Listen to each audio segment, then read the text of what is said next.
From the Withington for Corbyn group, who's been leading the way and going all the way around many marginals across the country, and many of which we saw a great success in. But I want to introduce her to talk about the energy of that campaign and how we keep ourselves going. So, Annette.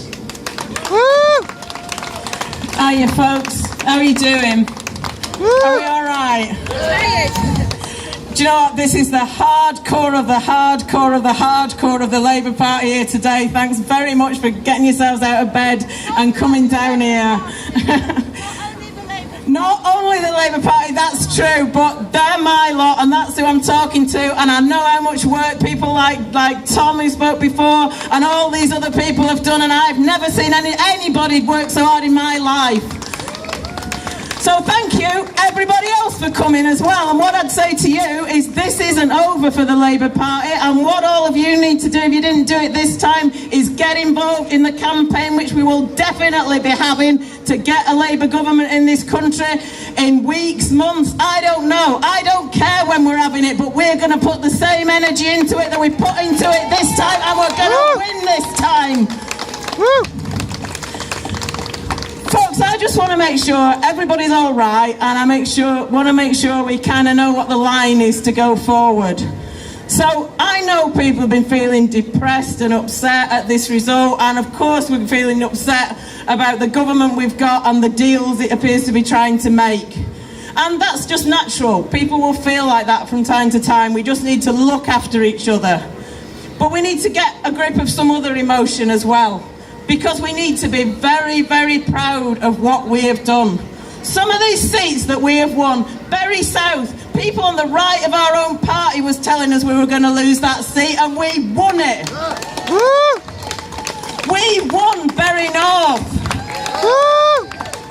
We won the Canterbury. Canterbury is in the Guinness Book of Records for being the seat that's been held for the longest time by one political party, and that wasn't the Labour Party, but it is now. Hey. Warrington South. We won Warrington South. Some of us won it more than others did. Shout them out, shout them out. Weaver Vale we won. We won Vale of Clwyd. We won all these seats back. We won Lancaster and Fleetwood for Cat Smith. One of our lot is still there in Parliament. And we won Derby North for Chris Williamson. One of our lot is back there in Parliament. We did all this. We won Kensington, the richest constituency in the country. The Champagne Socialists. Champagne Socialists is right. We're supposed to be the party for the many, not the few. We seem to be the party for the many and the few. All we need to win next time is a lot more people doing what we did, and maybe us doing it in a slightly more organised fashion. So we should be proud of that. That's what you need to feel, some pride. You need to feel some inspiration, because I tell you what, we all learnt a great deal about comradeship in this campaign, whatever age we were and however long we've been around when it started. People were out with random strangers, working together, knocking on strangers' doors, having political arguments with them and winning them over. I saw someone turn round a conversation that started with "fuck off, you're all brainwashed," into "I am going to vote Labour, and you know what, I think I might want to join the party." That's what we've been doing.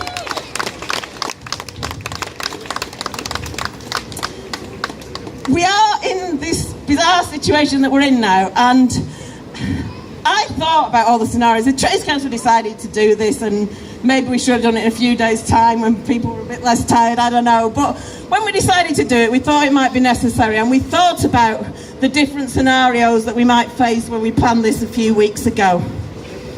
I was brought up as a Catholic in the 1970s and 1980s, and it did not occur to me that the scenario we would be facing would be the British Conservative and Unionist Party forming an alliance with the Democratic Unionist Party in this country. That was something that I thought those days were gone. Those days have to be gone, I'll tell you what. And I know a lot of people don't know anything about the DUP, and you don't need to do a quick crash course in the whole of Irish history to know what they are. What you have to do is look at the manifesto. These are people who want to deny women the right to free, safe, legal abortion. Yeah, sister, that's right. These are people who think that people should not be able to marry other people if they happen to be of the same gender. These are people who think that people who might want to do that shouldn't really exist at all because there's some sort of abomination against God. To join this party, your politics have to be based on hate. You have to hate everybody. You have to hate people who are part of another religion, which means you hate most of the world straight off. You also have to hate people whose religion is just a different branch of your own religion of Christianity. And not just that, you have to hate the offspring of people who happen to be part of that branch of Christianity that you hate.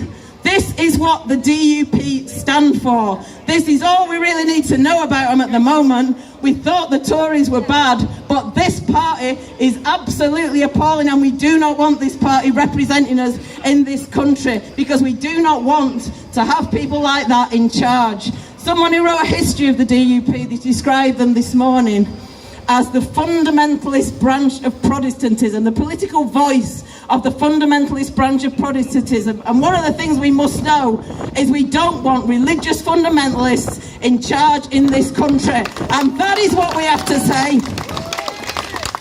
That's what we need to say to people. Now, many of the people we talk to will not understand this because why would they? They weren't around when we needed to know about these people over here. So that's something that we now have to deal with.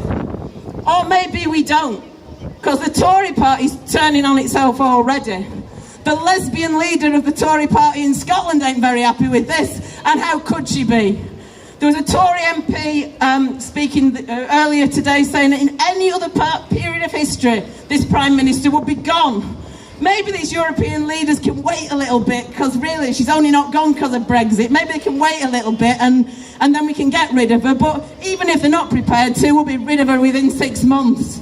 Let's make that our aim. Let's make our aim to be rid of her in 6 months, and then imagine how we'll feel if we're rid of her a bit quicker. Folks, thank you very, very much for coming. Thank you very, very much for all the hours that I've spent with some of you driving around the country in the pouring rain, talking to people about politics. Don't stop talking to people about politics. What are you lot wearing? Why aren't you wearing your colours? Wear your colours in pride. With pride, that's what we do in Manchester. Get out there, you wear one of these, people will talk to you. You'll have loads of positive conversations, and if someone tells you to fuck off, it's your job to turn them around. Turn them around, get them in the Labour Party. Let's get a Labour government. Solidarity, comrades.